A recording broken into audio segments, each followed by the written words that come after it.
25장에 있는 비유들은 쉽지 않죠.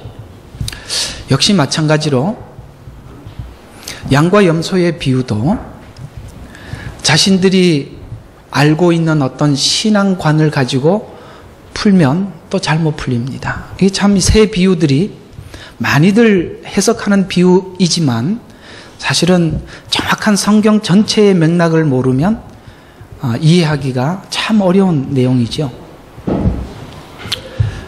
좀 아닌 부분들을 먼저 정리를 하고 오늘 본문을 살펴보도록 하겠습니다. 여기 보면 이런 말들이 등장을 합니다. 35절을 보면 굶주렸을 때, 목마를 때, 나그네 되었을 때, 헐벗었을 때, 병들었을 때, 감옥에 갇혔을 때, 이런 말들이 등장함으로써 이런 작은 자 하나를 돌봐주는 것이 우리가 구원받는 조건이구나, 그냥 아무 생각 없이 읽어보면 그렇게 되기 때문에 아마 구원받기 위해서 열심히 구제하러 다니는 사람들도 꽤 봤습니다. 그러나 그 얘기는 전혀 아닙니다. 왜 아닌지는 오늘 설교를 다 듣고 나면 그게 아니었구나 하고 알게 될 것입니다. 그래서 오늘 이 부분에 대한 생각들은 좀 지우시고 오늘 본문이 말하고 있는 아주 중요한 작은 자 하나가 누군지를 밝히는 것이 매우 중요합니다. 도대체 이 작은 자 하나가 누구냐? 왜냐하면 그 작은 자 하나에게 한 것이 내게 한 것이라고 하시고 주인이 와서 그것을 갈라내었거든요. 여러분, 양과 염소를 금방 구분하시죠? 근데 이스라엘에 가면 양과 염소는 전문가가 아니면 구별하기 힘듭니다. 이것도 생각을, 한국적 사고를 버리셔야 합니다. 그래서 정확하게 전문가가 와서 갈라낼 수 있습니다. 이거는 그냥 이렇게 보면 저거는 양이구나, 염소구나. 왜냐하면 이거하고 비슷한 게 뭐냐면 양과 염소는 낮 시간에 함께 방목을 하다가 저녁 해가 지면 양은 양우리에, 염소는 염소우리에 주인이 갈라놓습니다. 왜냐하면 염소는 추위에 약해요. 양은 추위에 강하거든요. 그러니까 같이 둘 수가 없고, 또 하나는 성경에 이런 비유가 나오죠. 가라지와 알곡을 함께 키우죠. 언제? 추수꾼이 와서 그때 갈라냅니다. 똑같이 이것은 세상 밖에 예수를 안 믿는 사람과 믿는 사람의 비교가 아니라 교회 안에 있는 진짜와 가짜를 구분하겠다는 것입니다. 이런 차원에서 이 이야기는 대충 넘어갈 수 없는 이유가 제일 끝에 보면 비유 제일 마지막을 한번 보십시오. 이렇게 나오지 않습니까? 46절.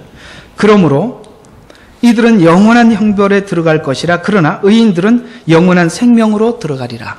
이게 뭐죠? 정말 마지막 하나님께서 결정하는, 심판하시는, 구분해내는 메시지이기 때문에 이 이야기는 슬쩍 지나갈 수 없는 이야기입니다.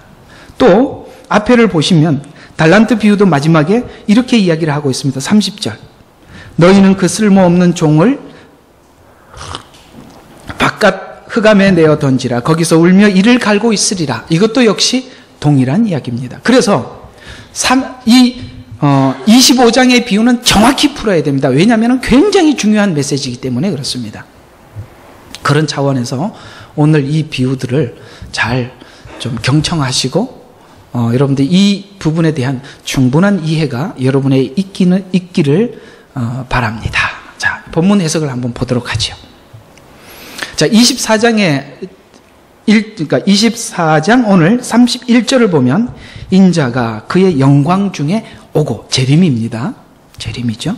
또 모든 거룩한 천사들이 그와 함께 오면, 지금 이게 24장에 구름을 타고 오시리라 라는 말씀과 똑같은 이야기입니다. 천사들과 함께 오고 그의 영광의 보좌에 앉으리니, 뭐냐면 심판의 주로 이 땅에 다시 오실 것을 얘기합니다.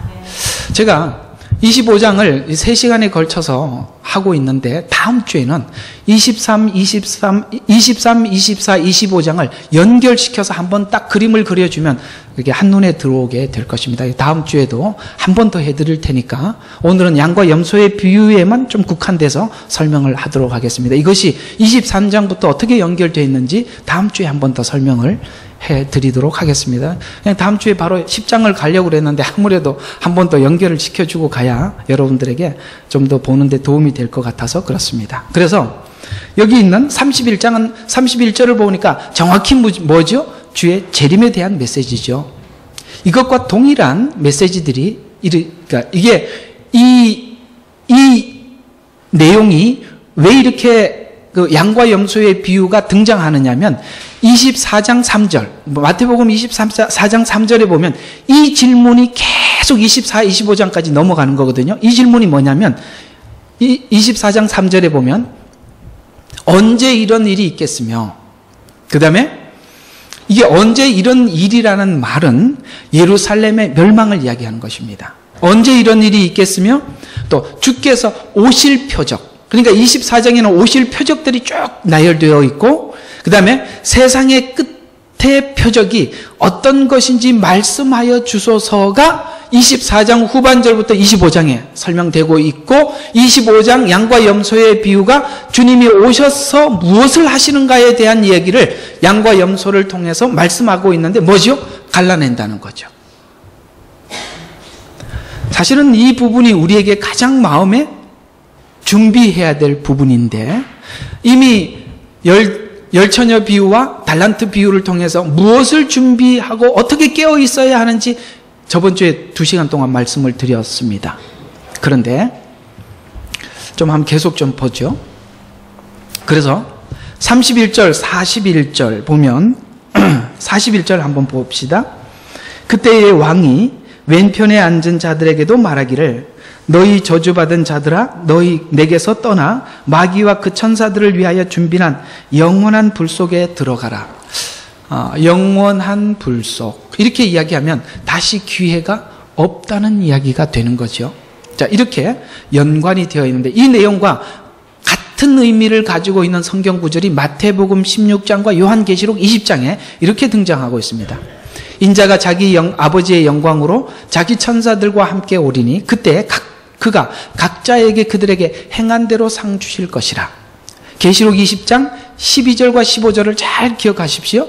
죽은 자들은 자기의 행위에 따라 그 책들에 기록된 대로 심판을 받더라.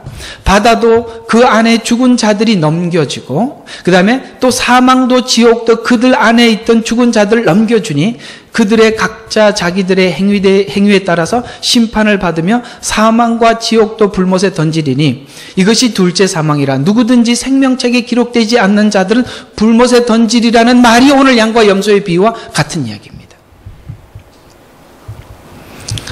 오늘 느닷없이 좀 심각한 이야기를 하게 됐습니다. 강의하다 보니까. 오늘 이야기는 굉장히 중요하게 담아두어야 될 이야기입니다. 그래서 재림 때 모든 민족에게 하는 심판입니다. 자, 오늘 주제 굉장히 중요한 단어가 등장합니다. 자, 어디를 보시냐면 32절 한번 보시죠. 그 앞에 모든 민족들을 모아놓고 마치 목자가 양들을 염소들 사이에서 갈라놓듯이 그들을 따로 갈라놓으리라. 자, 여기에 어떤 단어가 등장하느냐면 모든 민족이라는 말. 자, 여기에 민족이라는 말 앞에 뭐가 나와요? 모든이라는 단어가 등장하고 있고, 또 작은 자가 나오는데 그 앞에 어떤 단어가 나오느냐면 하나의 작은 자라는 거죠. 모든과 하나라는 말이 중요한 힌트입니다. 그러면 이 모든 민족들은 누구냐면 바로 복음을 받은 모든 민족입니다. 마태복음 28장은 어떻게 끝나면 너는 가서 모든 족속으로 제자를 삼아 아버지와 아들과 성령의 이름으로 침례를 주고, 이렇게 나오죠. 그러니까 너희는 이 누굴까요? 지금 마태복음의 수신자는 이스라엘 백성들입니다. 유대인들이죠. 유대인들이 이 복음을 받고 뭘 합니까? 모든 민족에게 복음을 전했습니다. 우리는 유대인들이 전한 복음을 받은 자들입니다. 그러니까 그 복음을 받은 모든 민족들을 지칭하고 있는 겁니다. 그러면 하나는 분명히 누구가 될까요? 당연히 이스라엘이 됩니다. 이렇게 되는 겁니다. 한 계속 좀 보죠. 그래서 갈라놓는 기준은 뭐죠? 작은 자 하나입니다. 하나에게 한 것이 나에게 한 것이라. 45절에도 보면 작은 자 하나에게 하지 아니한 것이 곧 나에게 하지 아니한 것이라. 그렇다면 심판의 기준은 작은 자 하나를 어떻게 대했는가 하는 것인데 작은 자가 겪은 일에 대해서 나열되어 있습니다. 그래서 본문의 핵심은 작은 자가 누구인지를 알아내는 게 관건입니다. 많이 좁혀졌죠? 계속 한번 보죠. 자, 하나의 작은 자가 수고했던 많은 민족들에 대해서 24장 9절과 14절 그 앞에 있는 장인데 그 앞장에 이렇게 나옵니다. 그때에 사람들이 너희를, 여기서 말하는 너희는 이스라엘입니다. 고난받도록 넘겨주며 죽이리라. 그래서 고난받도록 넘겨줘서 죽이는 일에 무슨 일이 있었어요? 오늘 한번 봐요. 굶주림이 있었고 목마름이 있었고 나그네 되어서 헐벗고 병들고 감옥에 들어갔단 말이에요. 그러니까 죽이라. 너희는 내 이름으로 인하여 모든 민족에게 미움을 받으라. 그때에 많은 사람들이 실족하게 될 것이며 서로 잡아서 넘겨주고 서로 미워하겠으며, 이게 이제 누가복음 21장 12절에 이 모든 일이 있기 전에 내 이름으로 인하여 그들이 너희 너희에게 손을 대며 박해하리니 회당과 감옥에 넘겨주며 왕들과 집권자 앞에 끌고 가리라. 그리고 또 많은 거짓 선지자들이 일어나서 많은 사람을 미혹하리라. 여기서 많은 말이 등장을 하고 있는데 이 많은이라는 말은 여러분, 미혹은 누가 당하지요? 여러분, 예수 안 믿는 사람들은 미혹 당할 일이 없죠. 왜? 미혹이란가 진리 자체를 모르니까. 그럼 미혹은 누가 받냐면 잘못된, 그러니까 이 복음을 받는, 그래서 택한 사람이라도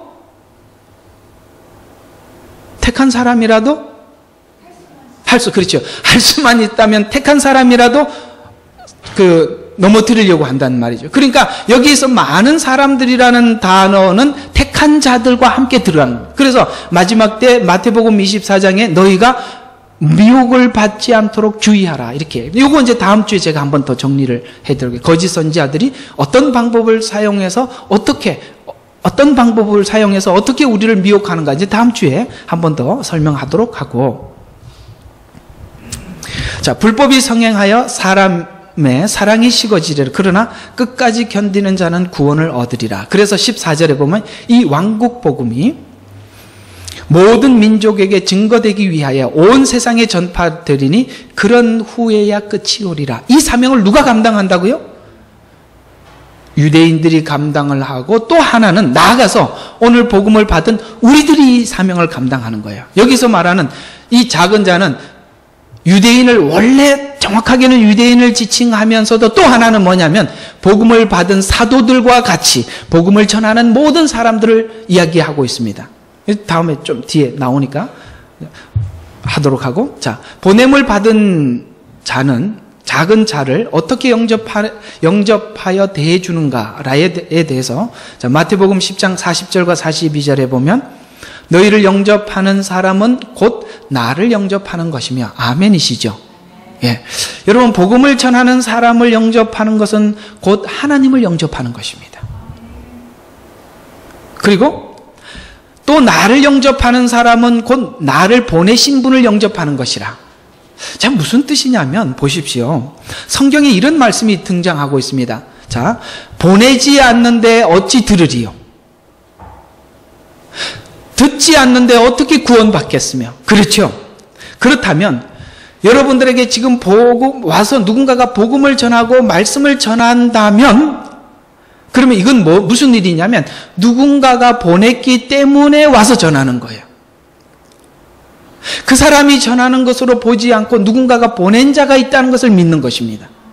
그래서 보낸 자를 영접하는 것은, 여러분은 이렇게 보낸 자를 영접하는 것은 보내신 분을 여러분이 인정하는 것이다, 이 말이에요. 그런 뜻에서 너희를 영접하는 사람은 곧 나를 영접하는 것이며 또 나를 영접하는 사람은 곧 나를 보내시는 분을 영접하는 것이라.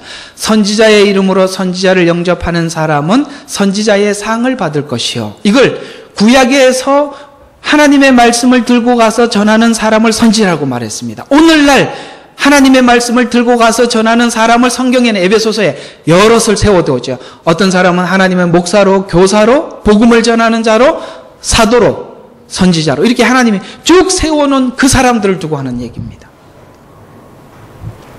따라서 여러분들이 하나님의 말씀을 듣고 그 말씀을 받아들인다는 것은 그 사람을 받아들이는 것이 아니라 보내신 하나님을 받아들이는 것으로 보셔야 하는 것입니다. 이 부분에 대한 인식이 바뀌지 않으면 우리는 교회에서 늘 상처를 받게 됩니다. 왜냐하면 이 복음은 사람이 전하는 메시지가 되기 때문에 그렇습니다. 아닙니다. 여러분은 지금 사람이 전하는 메시지가 아니라 하나님의 말씀을 듣고 있는 것입니다. 이런 차원에서 들으셔야지. 이런 차원에서 들으셔야지. 물론 사람이니까 사람 말을 할 때도 있지요. 그러나 그것이 정당한 하나님의 말씀이라면 그 사람이 어찌하든지 어떤 사람이든지 여러분이 받아들이시는 것이 옳습니다. 아무리 엉터리 같은 사람이 앞에 서서 1시간 내내 설교를 해도 아마도 한 10%나 20%는 하나님 말씀이 있을 거예요. 그걸 찾아내는 그 마음 귀한 것 같아요.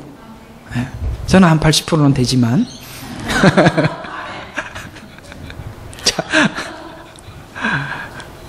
좀 이 굳은 얼굴 좀 펴고 하자고.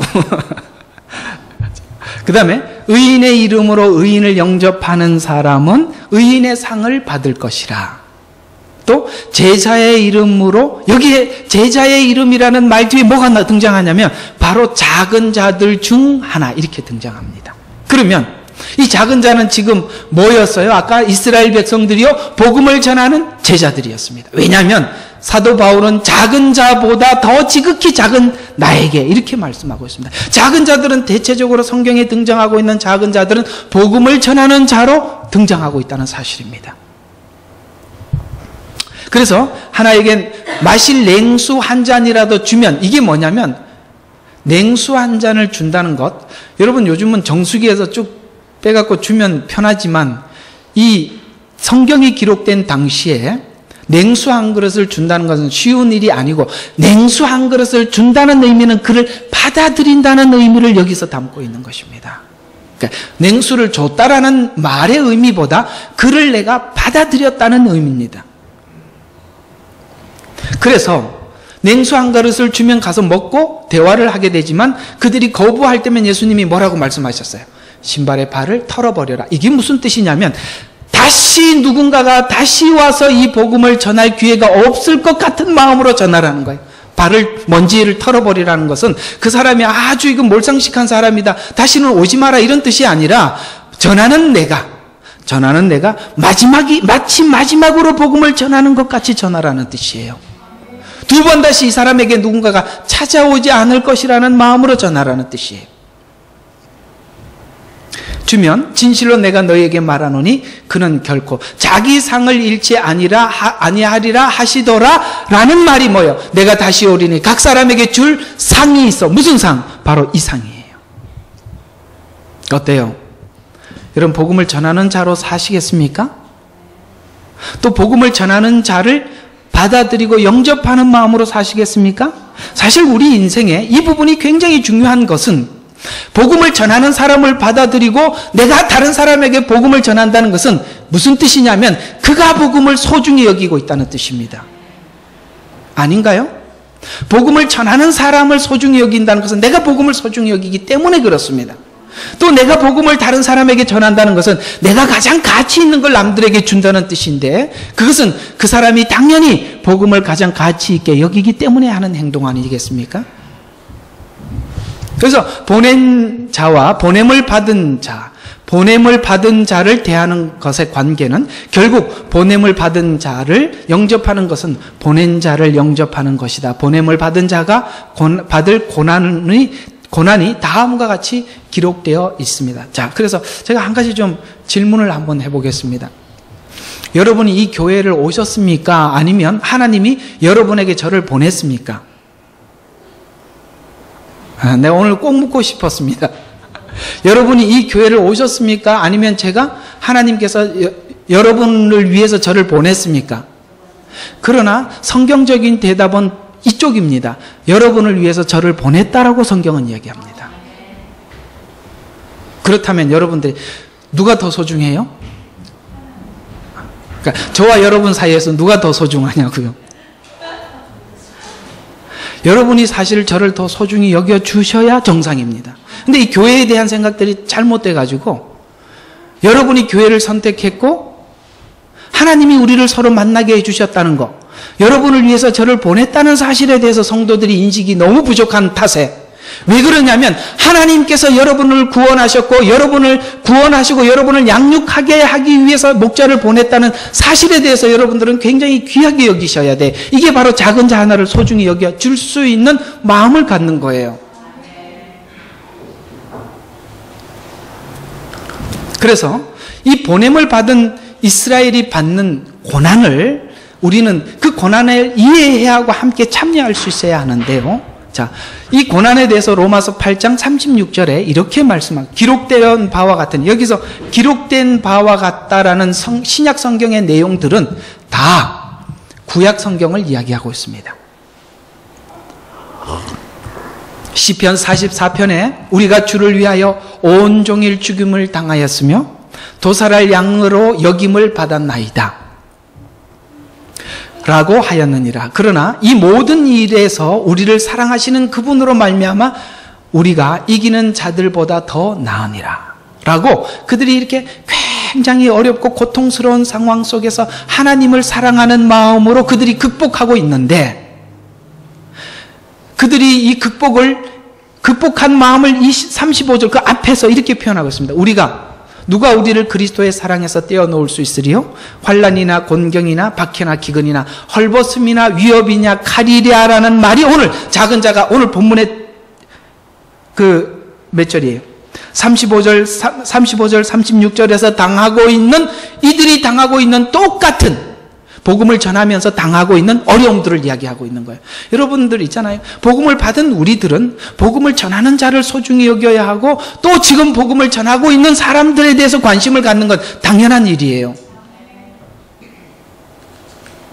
그러면서 시편 44편, 아까 종일 주를 위해서 고난을 당한다는 이 시편 44편의 말씀이 이렇게, 시편 44편이 전부 다 그런 메시지인데 좀 중요한 부분만 제가 한번 뽑아봤습니다.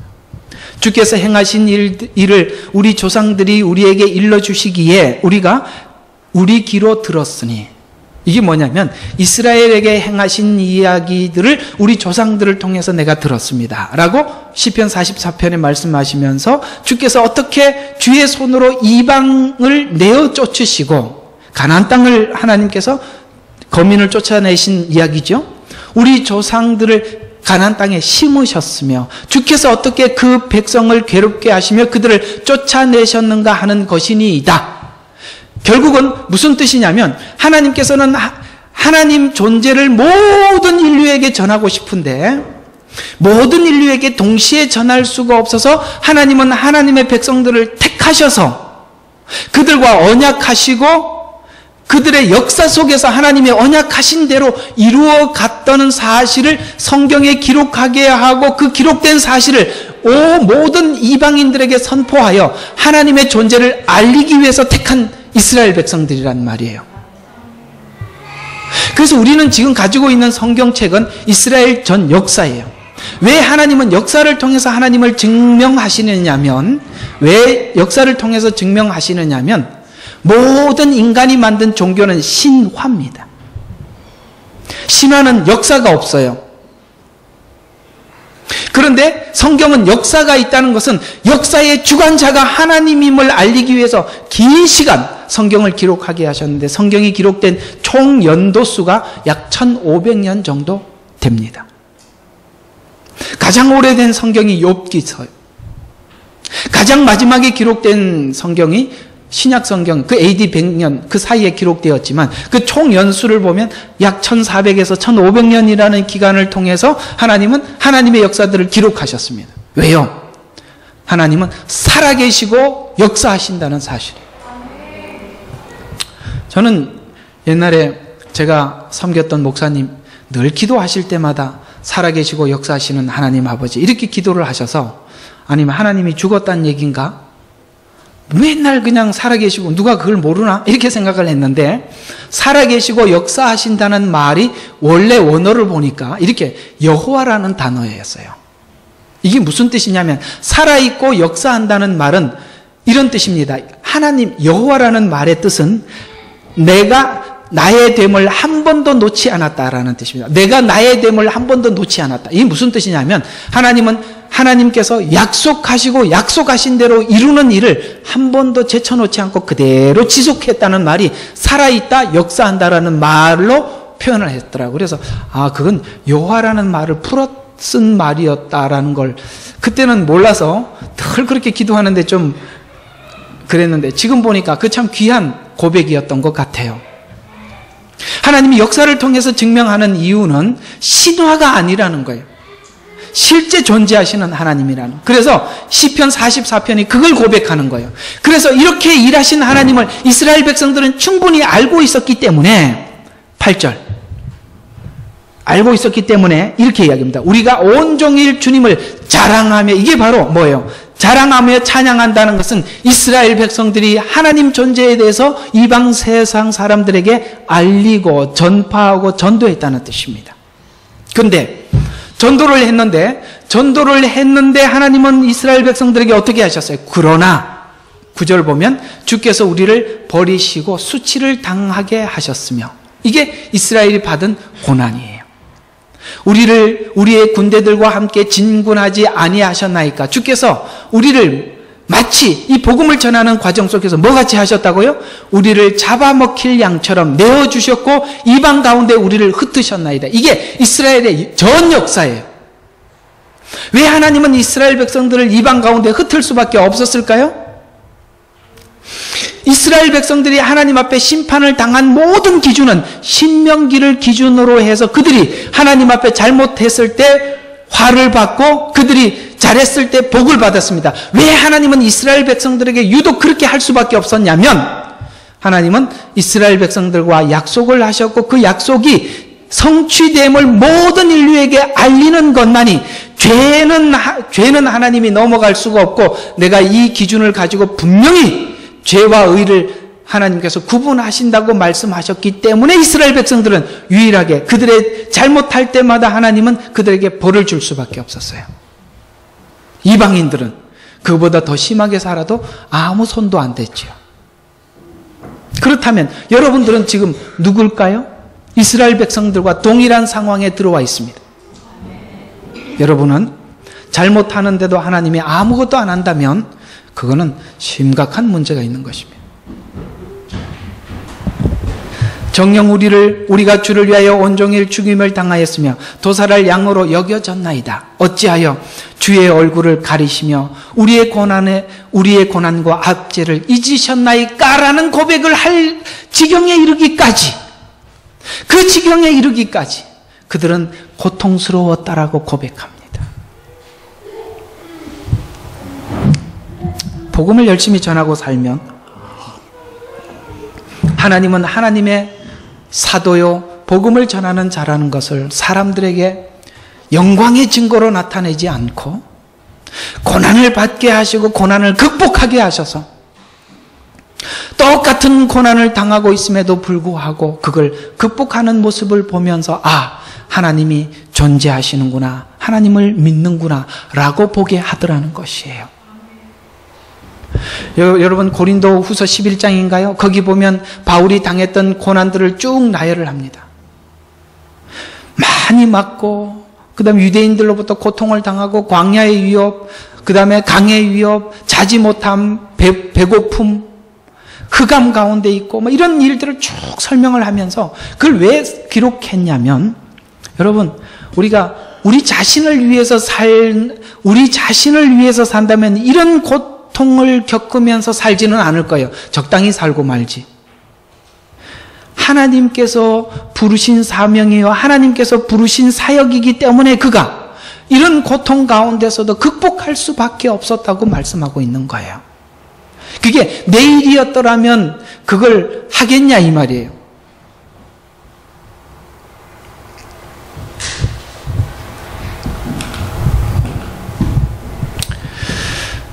또 여기서 말하는 작은 자 하나는 주님 앞에 훈련받고 고난받는 교회의 어떤 지체들과 함께 감각하고 느낀다는 거예요. 자, 첫 번째는 한 작은 자가 누구라고요? 이스라엘 백성이라고. 말씀하셨고, 또 작은 자는 교회 안에 있는 어떤 작은 형제예요. 그걸 한번 볼까요? 고린도전서 12장 20절과 27절에 지체들은 많아도 한 몸이니라. 눈이 손에게 나는 내가 필요 없다 하거나 또 머리가 발에게 나는 내가 필요 없다고 말할 수 없느니라. 뿐만 아니라 자 보세요. 약하게 보이는 지체들이 오히려 요긴하고 아멘이십니까? 교회 안에 연약한 지체가 눈에 보이셔야 돼요. 그들을 요긴하게 볼 수 있어야 하고 또 우리가 덜 귀히 여기는 지체들을 더 많이 존귀를 입혀주며 또 뭐예요? 부족한 지체에게 더 많은 존귀를 주셨으니 이는 몸 안에 분열이 없게 하실 뿐만 아니라 지체들이 서로에게 동일한 관심을 갖게 하려 함이라. 여러분, 교회 안에 이 작은 지체, 어려움을 당하고 있는 지체, 볼품없어 보이는 그 지체에게 관심을 갖고 있는 것, 그건 바로 주님께 관심을 갖고 있는 것입니다. 그런 사람들에 대해서 귀하게 여겨주셔야 합니다. 교회 생활은 내 마음대로 하는 게 아니에요. 하나님께서 보시는 관점을 가지고 하는 거예요. 그리고 교회를 무조건 싫어하는 것은 옳지 않습니다. 교회가 싫은 것은 사실은 싫어하는 사람의 성품이 못 돼서 그렇습니다. 응? 그게 무슨 말이야? 무슨 말이야? 자기가 문제가 많아서 그러는 거예요. 싫은 게 많은 사람들은 까다로워서 그러는 거예요. 안 그런가요? 털털해 보세요. 뭐가 싫은 게 별로 없잖아요. 그건 교회의 문제가 아니라 자신의 문제로 돌리시기를 바랍니다. 난 누가 아멘 했는지 귀담아 보았습니다. 또 작은 자를 영접하는 것은 개개인의 신앙 양육을 위해 보냄을 받은 자를 영접하는 것입니다. 여러분의 양육을 위해서 양육하는 자를 영접하는 것입니다. 고린도전서 12장 28절에 교회 안에 몇을 하나님이 세우셨어요. 첫째는 사도, 둘째는 선지자, 셋째는 교사들이요. 여기서 보면 선지자들을 영접하는 자는 성지자 상을 받는다고 했지요.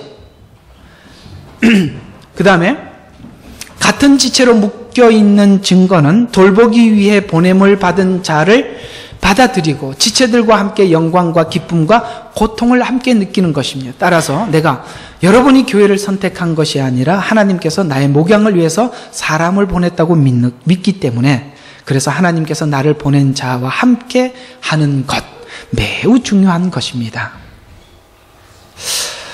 저도 여러분이 소중해야 되는 이유는 여러분을 위해서 하나님이 보냈기 때문에 여러분이 소중합니다. 또 여러분이 저를 소중히 여겨야 하는 것은 여러분을 위해서 저를 보냈다는 사실에 대해서 서로 존귀하게 여겨줄 수 있는 이런 마음은 당연히 하나님 앞에서 갖는 중요한 믿음의 고백입니다.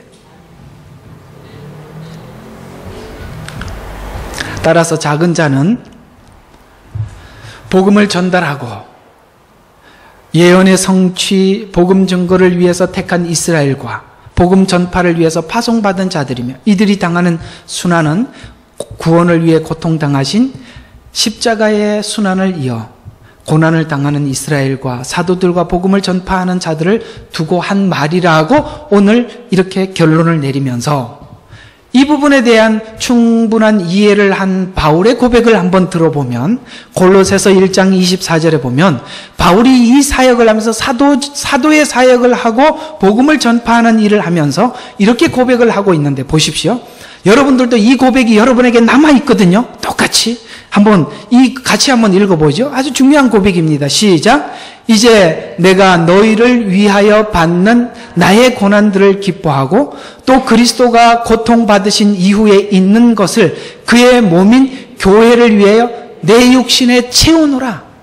여러분들도 이제 주님께서 우리를 위해서 육체의 고난을 다 받으셨지만 교회를 남겨두셨고 이 교회를 위해서 받을 고난을 누군가가 채우셔야 되는데 그것을 채워야 될 사명이 바울에게 있고 우리 각 모든 사람들에게 있어요. 여러분, 교회를 세우기 위해서는 모든 사람들이 누군가가 희생을 해야 되는 거예요. 그 희생을 하나님 제가 하겠습니다라고 뛰어갈 수 있어야 돼요.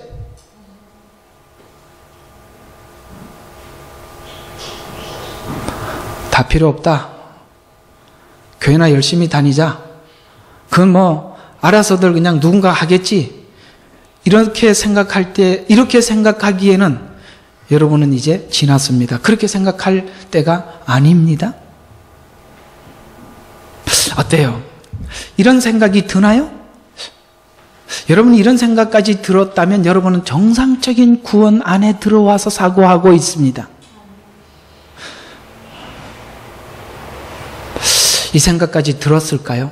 들으셔야 합니다. 오늘 이야기들은 어쩌면 여러분들에게 굉장히 가까이 들릴 수도 있고 먼 이야기 같이 들릴 수도 있는데, 가까이 들리는 사람과 멀리 있는 것 같이 들리는 사람의 차이는 굉장히 큽니다. 이건 그냥 작은 차이가 아닙니다. 여러분들이 작은 자를 보는 시각과 태도는 여러분의 신앙과 비례합니다. 슬쩍 넘어갈 일이 아닙니다. 왜냐하면 마지막 절이 경고하는 경고가 너무 큽니다. 성도는 이스라엘과 참된 종들을 받는 고난에 함께 동참하는 자들인데, 함께 동참한다는 것은 나도 그 복음을 가졌으며 함께 지킨다는 뜻을 담고 있기 때문에 그렇습니다. 복음이 소중하다면 여러분은 당연히 그렇게 될 수밖에 없습니다. 왜 작은 자와 함께하는 것이 이토록 중요한가? 여러분, 이스라엘과 화해하고 연합하는 것, 우리 한국 사람 입장에서는 그게 그 가서 화해하면 되지, 이스라엘 사랑하면 되지, 이렇게 생각하겠지만, 그걸요, 팔레스타인들과 중동 세계 쪽에 있는 이스라엘과 대적 관계를 한번 상상해 보십시오. 여러분 있잖아요, 무슬림 쪽, 그러니까 중동 사람들은 가장 미워하는 대상이 이스라엘 아닙니까? 지금 우리가 생각하고 있는 이 화해와 중동 사람들이 이스라엘과 화해하는 그 화해는 생각이 굉장히 멀리 있기 때문에 이게 우리가 멀리 떨어져 보이는데요, 그건 굉장히 심각한 겁니다. 그래서 이스라엘을 적대시하는 주변 국가에 대한 이해가 깊지 않으면 본문이 말하는 이스라엘과 하나됨과 화해에 대한 깊이를 이해할 수가 없습니다. 이스라엘 주변의 무슬림과 유대인의 관계를 살펴보면 알게 됩니다. 그 이유는 바로 무슬림들이 하나님 앞에 돌아와서 회개하고 나면 이스라엘을 사랑하게 되어 있습니다. 그러나 돌아오지 않고는 절대 이스라엘을 사랑하지 못합니다. 유일하게 중동에 있는 무슬림들 중에서도 이스라엘을 사랑하는 사람은 온전한 그리스도인 이외에는 아무도 이스라엘을 사랑하지 않습니다. 2017년 12월 6일인가 트럼프 대통령이 예루살렘으로 미국 대사관을 옮기기로 하고 수도로 결정을 했을 때 유엔에 표결에 들어간 거 아시죠? 그때 예루살렘을 이스라엘의 수도로 인정한다, 기권한다, 반대한다, 이렇게 쭉 나누어졌는데, 수도로 이전하는 걸 반대한다는 나라가 128개국이었습니다. 반대한다. 우리나라도 반대하는 표를 던졌습니다. 기권이 35국가예요. 찬성하는 나라가 9개인데 놀랍게도 누구냐면 이 남태평양에 있는 작은 섬들이에요. 미셸 군도, 그 다음에 어디죠? 마이크로네시아, 팔라우, 나우로, 여러분 수용소 있는 나우로 수용소, 그 다음에 도고, 그 다음에 과테말라, 온두라스, 여러분 이름도 잘 모르는 나라들이죠. 이 9개 나라만 찬성하고 반대는 128개국, 기권은 35. 이게 뭐냐면 이스라엘을 바라보고 있는 세계적인 정서를 표현하고 있는 것입니다. 여러분 이스라엘을 사랑하십니까? 저희 교회는 이 부분에 대한 이해가 충분히 있습니다. 그런데 한 가지 제가 좀 이 부분에 대한 이해를 돕기 위해서 한 가지 좀 말씀을 드린다면, 루터가 종교개혁을 하면서 반카톨릭, 반유대주의를 가지고 종교개혁을 한 바람에 반카톨릭은 맞습니다. 그러나 반유대는 성경에 반하는 거예요. 왜냐하면 로마서 9장부터 11장, 에베소서 말씀, 그 다음에 루티 말씀들은 전부 다 우리 모든 기독교인들, 정상적인 개신교인들은 유대인들과 하나가 연합되어 있다고 분명히 그렇게 말씀을 하고 있습니다. 그러나 루터가 종교개혁을 할 때 반유대주의를 가지고 종교개혁을 한 바람에 지금 현재 개신교들이 대부분이 반유대적 사상을 가지고 있습니다. 그건 회복돼야 됩니다. 왜냐하면 성경에 말하고 있는 이 작은 자는 분명히 유대인이라고 말씀하고 있기 때문에 그렇습니다. 여러분은 예루살렘 수도를 옮기기로 찬성했던 이 남태평양에 있는 작은 성처럼 여러분들도 거기에 찬성하셔야 하고 아멘 하셔야 합니다. 그리고 그 유대인을 위해서 우리 함께 기도해야 합니다. 이제 그 부분에 대한 신학적 시각이 눈을 떠진 바람에 많은 사람들이 유대인과 개신교의 관계가 얼마나 중요한 줄 알고 이제서야 회복운동이 일어나고 있는데 그 회복하는 운동에 가장 많이 열심히 수고하는 자가 김종철 감독입니다. 아시죠? 브래더 TV? 예. 김종철 박 씨예요? 김 씨로 제가 알고 있습니다. 저하고 같은 성인데요. 아셨죠? 그렇게 저희 교회는 절대 반유대주의가 아닙니다. 그만큼 이스라엘은 우리의 원줄기입니다. 그들의 언약이 나의 언약이 되었습니다. 우리는 거기에 접붙임을 받은 하나의 가지에 불과합니다.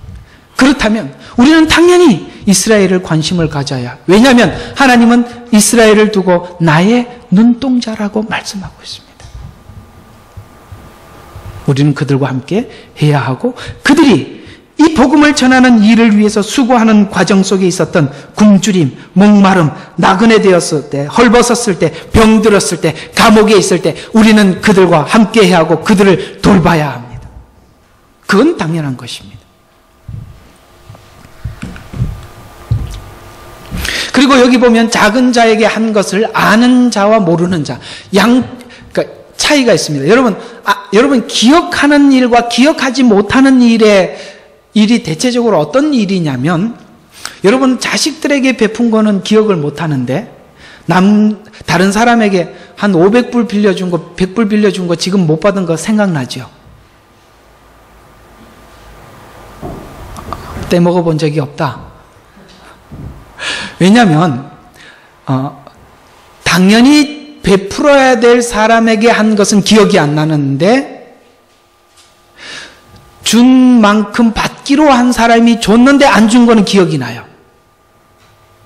바로 그런 이야기예요. 여러분, 우리가 이스라엘에게 한 것, 복음을 전하는 사람들에게 베푸는 것은 우리는 그에게 감사해서 당연히 해야 될 일을 한 것이고, 우리도 또 다른 사람에게 복음을 전하는 건 왜 그러냐면 이것을 값없이 너무 값진 걸 소중하게 받았기 때문이고, 값지고 소중한 것을 당연히 남들에게 주는 것은 당연하기 때문에 우리는 당연히 기억하지 못합니다. 그런데 여기 보면 이렇게 한 것들에 대해서 지금 오른편에 있는 양들, 이들에게 네가 나에게 이렇게 했다라고 하니까 하나도 기억을 못하지요. 염소 쪽에 있는 사람들은 언제 내가 그렇게 하지 않았습니까? 라고 역질문을 하는 것은 알고 있었다는 것이지요.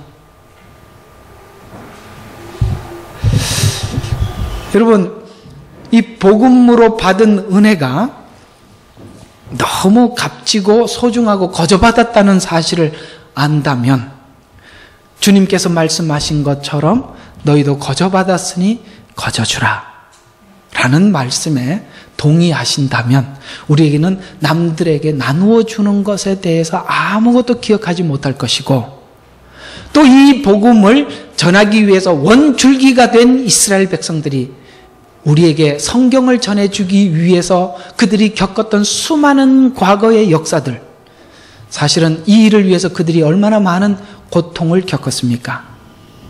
우리가 그들과 함께 참여하고 동고동락한다는 것은 당연한 일이라 아마도 기억하지 못할 것입니다.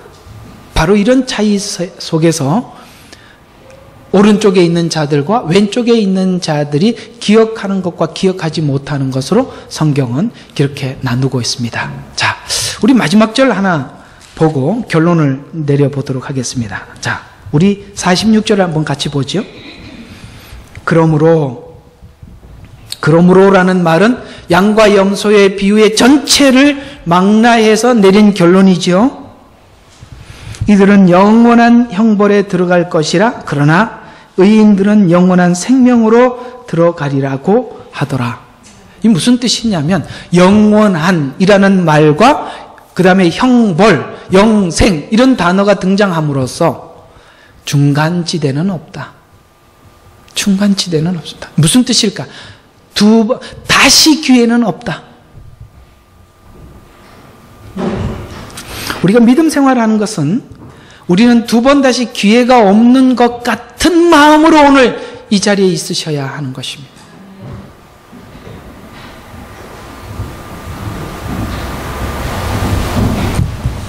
사랑하는 여러분, 복음을 대충 듣지 마시고 복음을 그냥 흘려 듣지 마시고 여러분이 주님이 오셔서 마지막 결정을 할 때 영생으로 판결을 내리실지 영벌로서 판결을 내리실지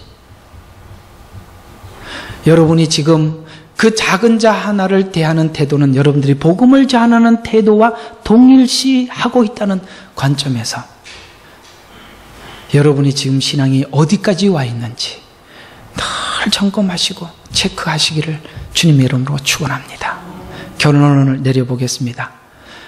25장은 열처녀 비유, 달란트 비유, 마지막 양과 염소의 비유 세 번째 확인법으로 질문하고 있는 이스라엘과 사도들과 정당한 복음을 전하기 위해 보내주신 하나님의 사람들을 대하는 태도와 우리가 가지고 있는 추구하는 신앙의 태도는 동일하다라고 성경은 우리에게 말씀하시면서 네가 그를 어떻게 대하느냐가 네가 복음을 대하는 태도와 같다라고 이렇게 우리에게 말씀하시고 그걸 가지고 한번 네가 복음을 듣는 태도에 대해서 한번 점검해봐라 라고 말씀하고 있습니다.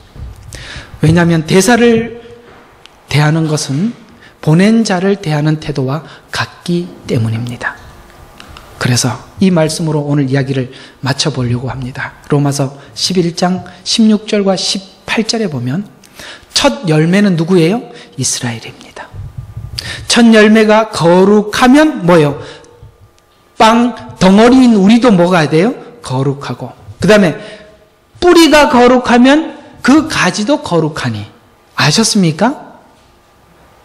우리는요 첫 열매가 중요합니다. 또 하나는 첫 뿌리가 거룩해야 중요합니다. 왜냐하면 우리는 뿌리가 거룩하지 않으면 뭐예요? 거기 붙어있는 가지는 거룩하지 않기 때문에 우리가 그 가지가 그 뿌리가 소중하게 되기 위해서 기도하고 함께하는 건 당연한 거예요.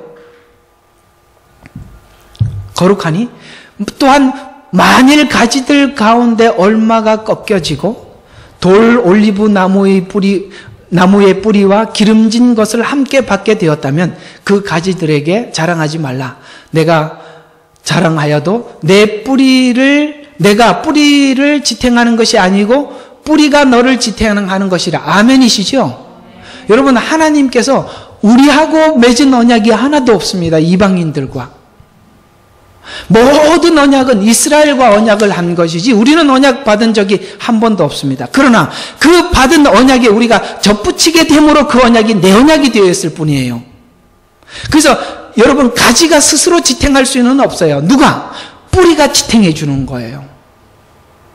여러분 신앙이 스스로 홀로 쓸 수 없습니다. 하나님께서 보내준 사람으로 인해서 복음을 들었고 그에 의해서 여러분들이 자라고 양육받고 있기 때문에 여러분 스스로가 나는 가지 홀로도 난 가지 혼자 끊어져서도 난 내 마음대로 나 살 수 있어. 이런 일은 있을 수가 없는 거예요. 요한계시록 19장 15절과 16절에 보면 그 입에서는 예리한 칼이 나와서 그것들로 민족들을 칠 것이요.